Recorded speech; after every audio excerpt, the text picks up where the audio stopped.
Donc, qu'est-ce qui nous unit? Parce que je n'ai pas envie de parler de ce qui nous sépare. Dans la prévention, qu'est-ce qui nous unit?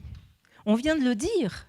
Peu importe l'âge qu'on a, peu importe l'origine, peu importe qu'on soit black, blanc, beurre, jaune, rouge, vert, qu'on parle la même langue ou pas, qu'on soit vieux, qu'on soit jeune ou qu'on soit enfant. Et c'est là que j'insiste énormément pour qu'on décloisonne et qu'on arrête de faire des politiques complètement fermées, politique du vieillissement, politique de la petite enfance, politique de la jeunesse.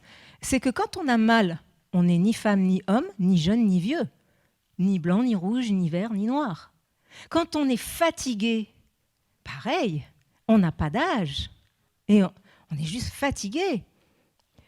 Quand on a besoin d'être écouté dans notre lenteur et dans notre douleur, parce qu'on est sur une maladie de longue durée, qu'on est en ambulatoire, qu'on vient de prendre une chimio, et qu'aujourd'hui, on vous dit bien, quand tu as mal au dos, lève-toi et marche.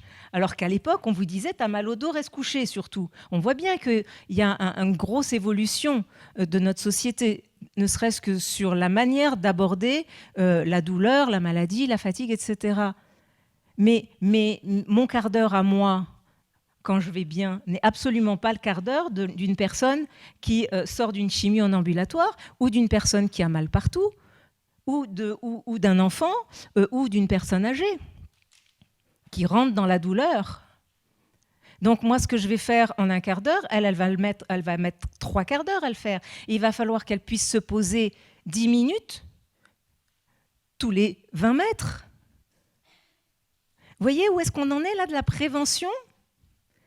Parce que je suis en train de parler que de prévention depuis tout à l'heure, sans nommer le mot clairement.